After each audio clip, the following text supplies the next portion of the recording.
Este vídeo tem o apoio da loja Vintage Play, o melhor lugar para você completar a sua coleção. Leilões toda semana com as maiores raridades dos videogames clássicos. Precisando completar a sua coleção? Visite a loja líder no Mercado Livre em Retro Game. Link na descrição. Dizem que os maiores nomes da Game Music são japoneses. Koji Kondo, Nobuo Uematsu, Koichi Sugiyama e diversos outros mestres da Game Music são facilmente lembrados quando o assunto são trilhas sonoras marcantes. Mas a série Biografias, compositores da Game Music, apresentada aqui pelo Conhecendo e Desvendando Jogos, tem provado que fora do Japão também existem compositores amadíssimos como David Wise e Barry Leitch. E hoje vamos conhecer um pouco sobre a carreira de outro compositor famosíssimo que não é japonês e que já nos presenteou com trilhas épicas como Donkey Kong, 007 e Banjo-Kazooie. Sim, meus amigos, é ele, Grant Kirkhope, em mais um episódio da série Biografias, compositores da Game Music. Eu sou Alexandro Magalhães e seja bem-vindo ao canal Conhecendo e Desvendando Jogos.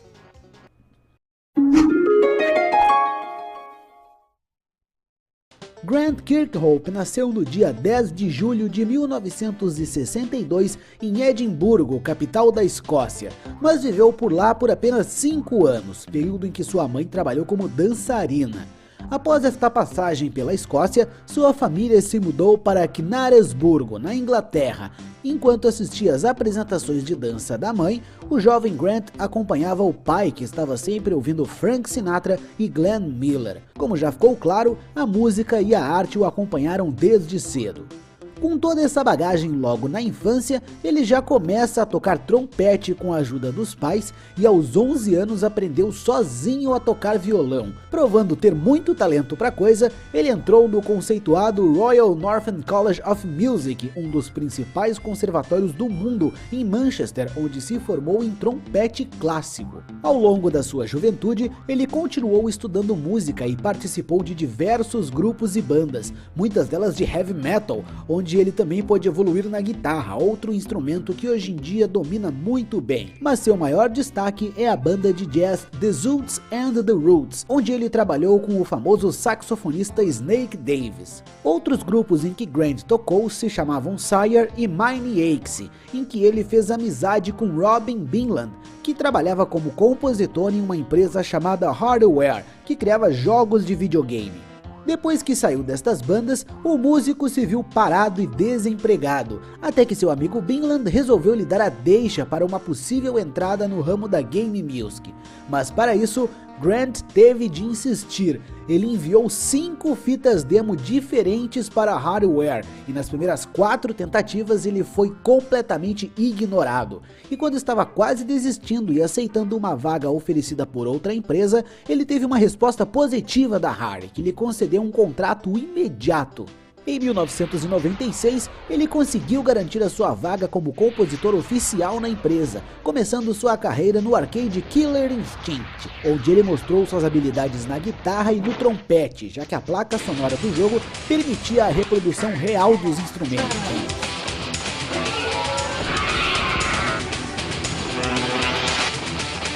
Ainda em 96, ele teve a oportunidade de trabalhar na composição para Game Boy em Donkey Kong Land 2, onde converteu as faixas originalmente criadas por David Wise.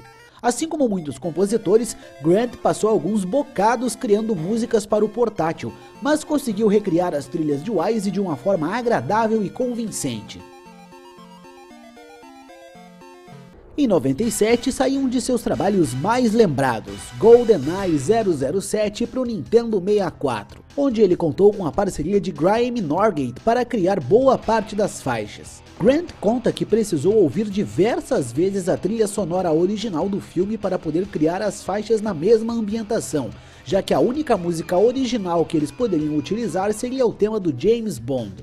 Porém, quando estava quase terminando a composição de GoldenEye, Grant Kirkhope foi chamado às pressas por Tim Stamper e Greg Miles para criar as músicas de um ambicioso projeto chamado Dream. Este projeto, como a grande maioria de vocês devem saber, sofreu diversas mudanças até se tornar Banjo-Kazooie, a obra máxima na carreira de Kirkhope. Se vocês não estão manjando nessa história do Dream, eu vou deixar o card do Conhecendo e Desvendando do Banjo-Kazooie, para vocês saberem que antes do urso existir, ele era um jovem segurando uma espada de madeira. Colocando à prova suas experiências na composição e seus sentimentos mais alegres, o músico conta que o ambiente de trabalho na Rare naquela época era muito bom, e para criar as músicas deste jogo ele seguiu esse clima alegre. Ele também diz que desde a época do projeto Dream, ele queria criar uma trilha digna de um filme Disney, e que a mudança de ambientação do projeto favoreceu isso, já que ele pôde compor temas mais animados e curiosos, como ele sempre viu nas animações da casa do Mickey.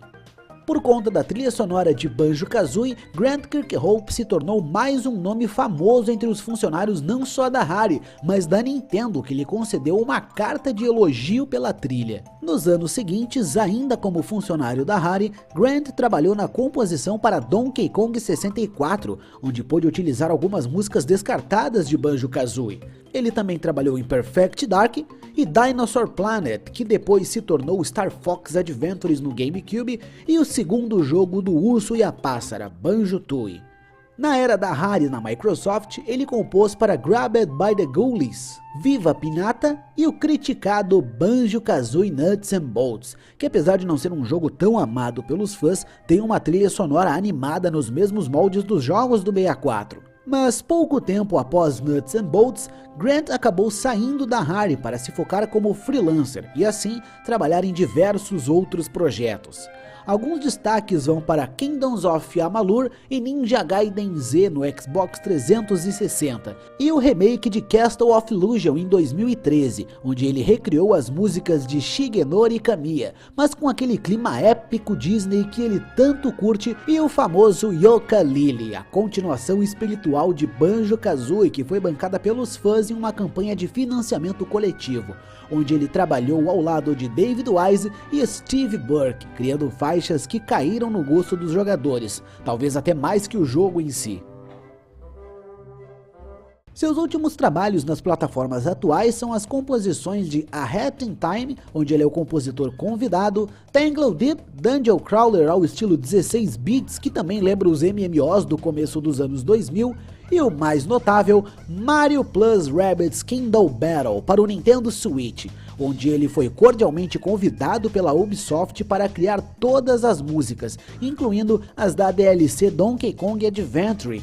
Grant se diz muito emocionado em poder trabalhar com o jogo do Mario depois de tantos anos de carreira. Inclusive, ele diz que quando recebeu o convite da Ubisoft para criar as músicas, não foi informado de que seria um jogo do Mario, e ficou sabendo disso apenas depois de criar boa parte das faixas. Dentre as composições nostálgicas e memoráveis, fica difícil fazer uma seleção para incluirmos nesse vídeo, mas me vi obrigado a puxar pelos sentimentos dos anos 90 e seus maiores sucessos do 64, mas claro, com um pezinho na atualidade.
O trabalho de Grant Kirkhope é daqueles casos em que os sentimentos falam mais alto que qualquer coisa.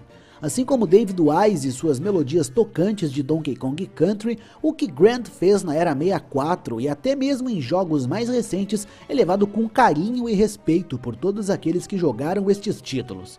Não à toa, o músico já recebeu diversos prêmios, como o de realização extraordinária em composição original da Academia de Artes e Ciências Interativas em 2004 pelas músicas de Grabbed by the Ghoulies, o de pontuação original pela trilha de Viva Pinata em 2007 da Academia Britânica de Artes do Cinema e Televisão e até um prêmio dado pela Square Enix em 2013 na categoria Contribuição Extraordinária por seus trabalhos em Castle of Illusion e Desktop Dungeons, provando que sim, os ocidentais também sabem fazer excelentes trilhas sonoras para jogos.